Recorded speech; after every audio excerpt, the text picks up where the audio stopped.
Hi there, and thanks for tuning in to this week's Wheel and Anchor weekly newsletter. Well, we've been traveling now for the past 10 days through the beautiful Nile Valley of Egypt, and we've ended up back here in Cairo. In fact, I wanted to start this video out on the Giza Plateau, where you find the Great Pyramids, the only remaining structures of the ancient seven wonders of the world. And so I meant to do this introduction out on the plateau, but the wind was a bit strong. And so we learned a great number of interesting facts about the pyramids, and some of them you may have learned as a school child when you were studying ancient Egyptian history. And so I'm going to take you back out there and tell you a little bit about the construction of these massive pyramids that consisted of 2.3 million blocks of stone. And in order to build them, it took them 4.5 minutes per stone in order to erect each one of these pyramids. And the list goes on of incredible feats that the Egyptians accomplished in building these amazing structures. And this is one of the many highlights of our trip that we enjoyed. This is the Hall of Columns in Luxor, Egypt at the Karnak Temple. There's 134 massive columns here that were erected over 3,000 years ago. I think none of us really quite expected what we would see here.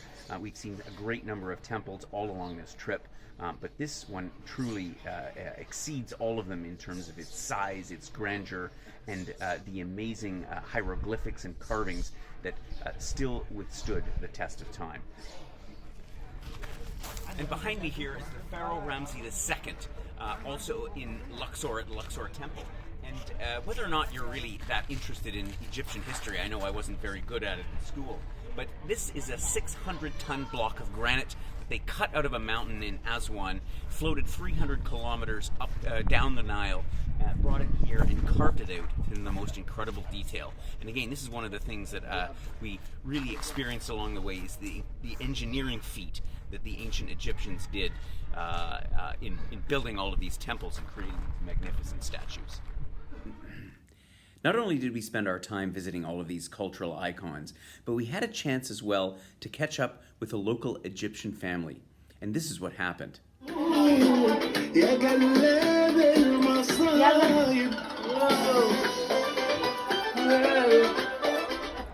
We also visited here. This is St. Mark's Church, which is locally known as the Cave Church. As you can see, it is literally hewn out of the side of the mountain, and we are surrounded by solid rock. And next door, there's the St. Simon Church. So there's two Coptic churches next to one another. And St. Simon Church next door is even more dramatic, that pictures don't even do it justice, because it houses 15,000 people, making it the largest church in the Islamic world.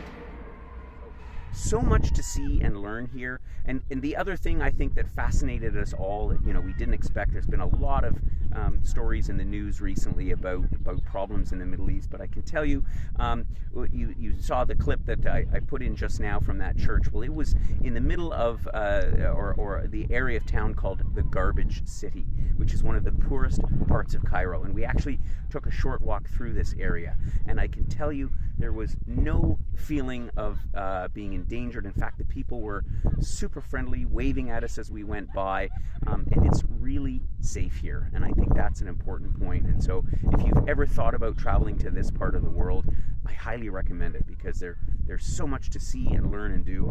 We were all in awe of this incredible trip. So I'll come back to you next week as we continue our journey through the Middle East, and as always,